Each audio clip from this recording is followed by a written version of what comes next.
Uh, Good morning, all. In this lecture, we will learn our practical problem number first, and we learn trend analysis, vertical form.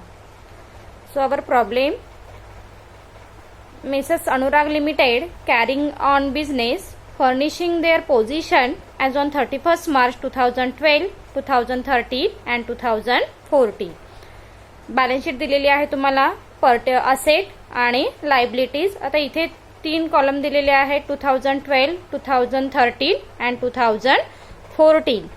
So asset includes fixed asset, investment and current asset, and liability includes share capital, debenture and liability for expenses. So here we calculate trend balance sheet in vertical form. Okay, trend balance sheet आपल्याला काय करायचे आहे तर vertical form मध्ये draw करायचे आहे. So that's why first of all we will draw format. So this is the format of trend analysis of balance sheet. Particular format आधी draw करून घ्या. Particular ॲब्सोल्यूट अमाउंट मध्ये 3 कॉलम येतील 2012, 2013 and 2014. And त्याच्यानंतर तुम्हाला trend अनालिसिसचे 3 column draw करावे लागतील 2012, 2013, 2014. Balance sheet आपण फॉर्मॅटमध्ये बघितलेला आहे. सोर्सेस ऑफ फंड आणि ऍप्लिकेशन ऑफ फंड असे 2 पार्ट तुमच्या बॅलन्स शीटमध्ये इन्क्लूड्स असणार आहेत. सो सोर्सेस ऑफ फंड मध्ये काय असणार आहे तर लायबिलिटी असेल आणि ऍप्लिकेशन ऑफ फंड मध्ये fixed asset, investment and working capital असेल. So as per the problem here first sources of fund. First काय येईल बघा. फर्स्ट पॉइंट काय सांगितलेला आहे. सोर्सेस ऑफ फंड मध्ये share capital, debenture and liability for expenses. This is the current liability. That's why this is included in under working capital heading. So first draw share capital.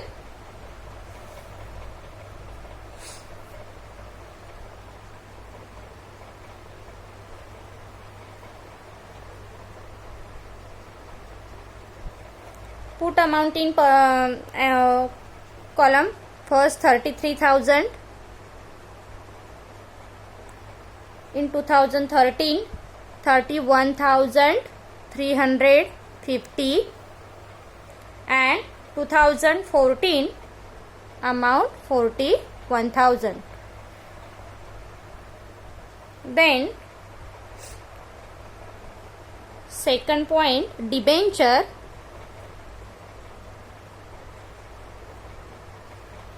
Debenture amount in 2012 27,000, in 2013 28,350 and 2014 9,500. So calculate total amount.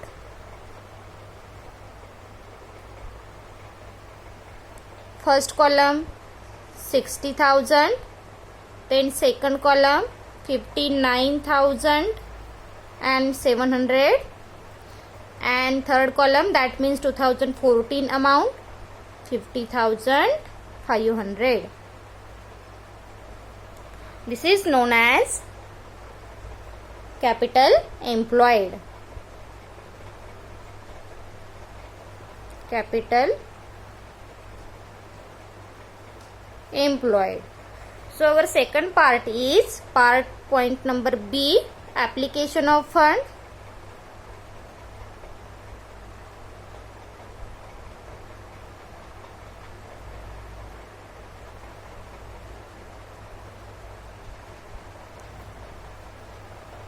As per the problem, application of fund includes first point, fixed asset,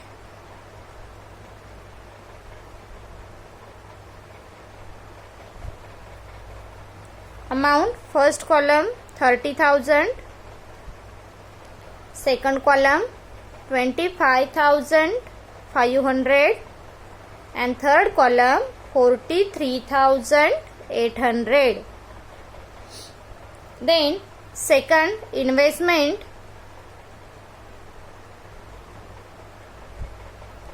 In 2012, investment amount 13,000. Then second, same amount 13,000. And last column, that means 2014, 18,400. Then next point, current asset. Current asset. Current asset amount, first column 27,000, second column 33,200, and last column 18,900.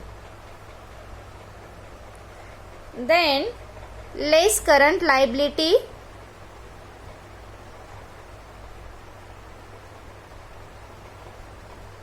Less current liability. First column 10,000.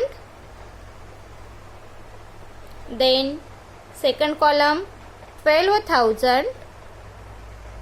And third column 30,600.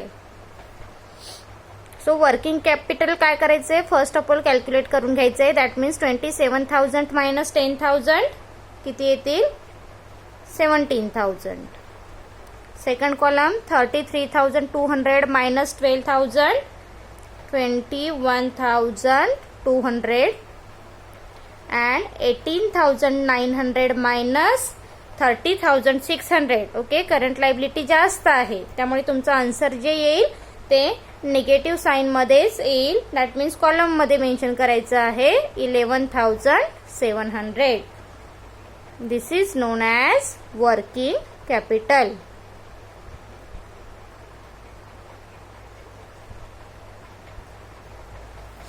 आता काय करायचं आहे तर fixed asset, investment आणि working capital ह्या तिन्हीची जी total आहे ही same आली पाहिजे कॅपिटल एम्प्लॉईड. टोटल करून बघा 30,000, 13,000 अँड 17,000. टोटल काय मिळेल तुम्हाला 60,000 first column. Okay, second 25,500.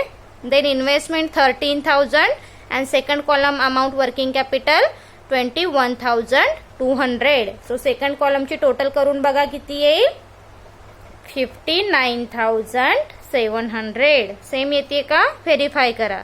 and last column 43,800, 18,400 and working capital काय आहे, मात्र मायनस आहे. ती अमाऊंट काय करायची आहे, मायनस करायची आहे 11,700.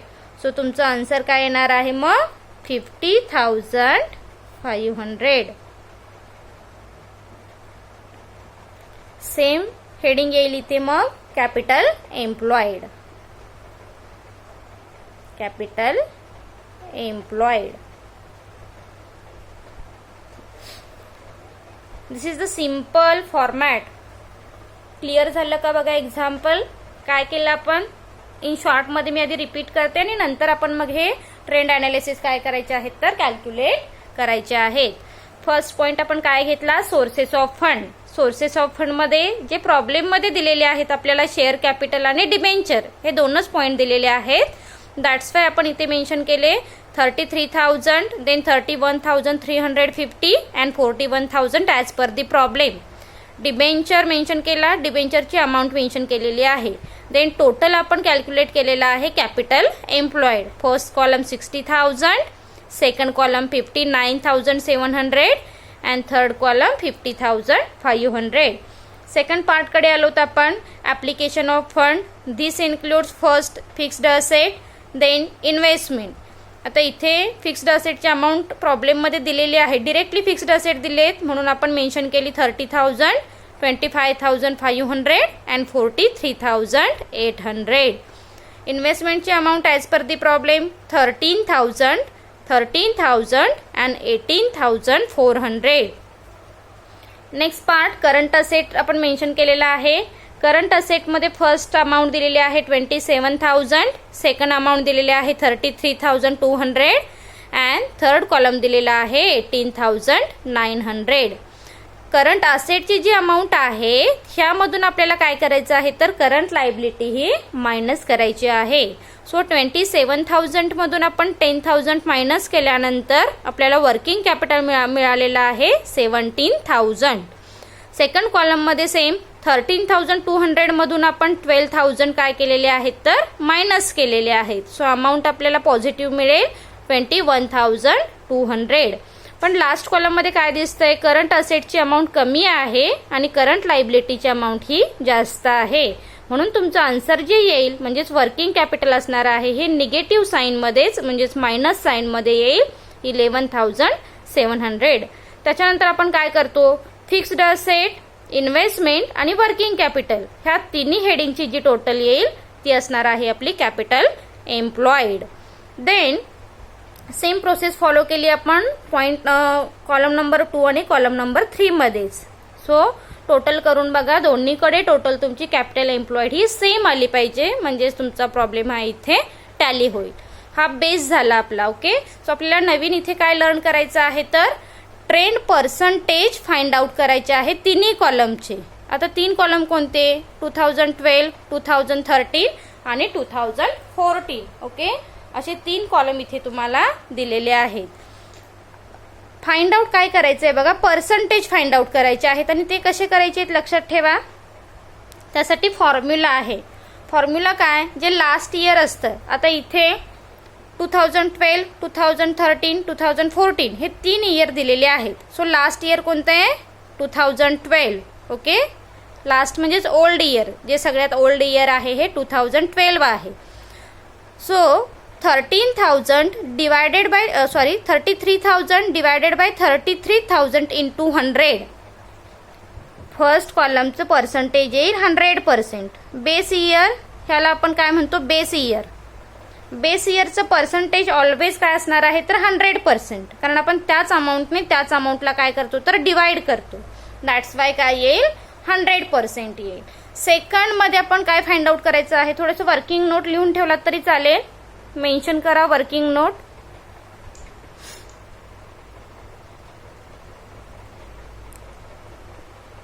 वर्किंग नोट मध्ये आपण काय केलेले आहेत ट्रेंड पर्सेंटेज कसे फाइंड आउट केलेत हे शॉर्ट मध्ये मेन्शन करा. Trend percentage is equal to base year divided bye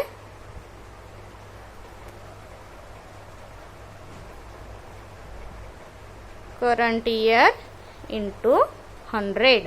okay. So base year आपला काय होतं इथे 2012 डिवायडेड बाय करंट इयर म्हणजे त्याच वर्षाची जर अमाऊंट फाइंड आउट करायची असेल तर 2012 इंटू 100. मग त्याची अमाऊंट पुटअप करा. 2012 ची अमाऊंट किती होती 33,000 डिवायडेड बाय 33,000 इंटू 100. बेस इयरने बेस इयरलाच डिवाइड केल्यामुळे 100% येईल फर्स्ट पर्सेंटेज. बाकी कॉलम तुम्ही ड्रॉ करून बघू शकताय. सेकंड कॉलमची अमाऊंट आता आपण कॅल्क्युलेट करणार आहोत. सेकंड कॉलम मध्ये आपण काय सांगितलं base year current year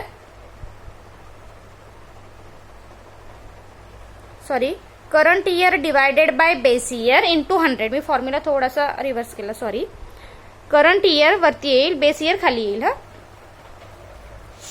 current year divided by base year into 100 म्हणजेच काय कराल 31,350 divided by 33,000 into 100. So second कॉलमची पर्सेंटेज येईल 95%. थर्ड कॉलमची पर्सेंटेज कॅल्क्युलेट करा 41,000 डिवायडेड बाय 33,000 इंटू 100 किती येणार आहे 124. कॅल्क्युलेट करून बघा थर्ड इयरची अमाऊंट. देन नेक्स्ट डिबेंचरची अमाऊंट कॅल्क्युलेट करायची आहे. फर्स्ट कॉलम बेस इयर असल्यामुळे 100% येईल. सेकंड कॉलम मध्ये 28,350 डिवायडेड बाय काय करणार आपण 27,000 करणार. 27,000 इंटू 100. सो सेकंड कॉलमचे पर्सेंटेज येईल 105. and third column 9,500 divided by base year 27,000. So amount is 35%. Okay, 35%. Total करा सेम. बेस इयर प्रत्येक वेळी बेस इयरचं नाही कॅल्क्युलेट केला तर चालेल कारण 100%च येईल.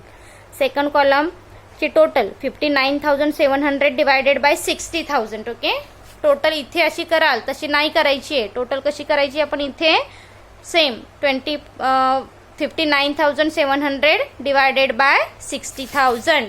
सो सेकंड कॉलमची ट्रेंड काय कॅल्क्युलेट कराल मग 99.50% अँड लास्ट इयरची येईल 84%.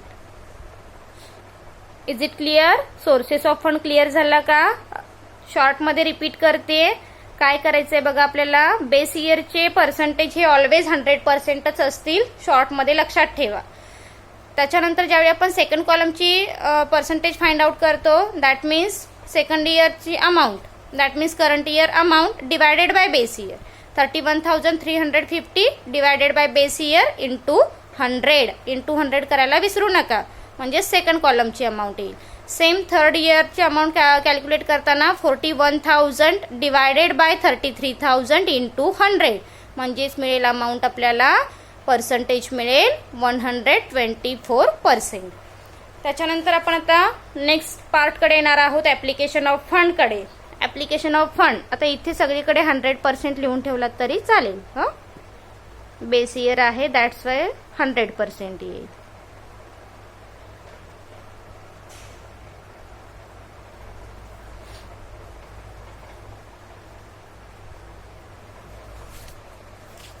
कॅल्क्युलेट करा. फिक्स्ड असेट, फिक्स्ड असेटची अमाऊंट आपण फाइंड आउट कशी करणार आता, 25,500 divided by base year that means 30,000 into 100. So fixed asset first second column 85% and third same calculation करा 146 मिळेल. That means 43,800 divided by 30,000 into 100.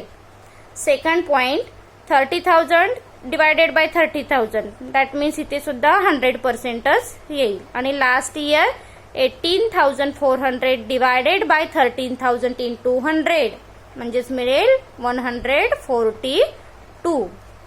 Then current असेटकडे आलोत आपण आता. इथे 33,200 डिवायडेड बाय 27,000 किती येईल बघा, 100.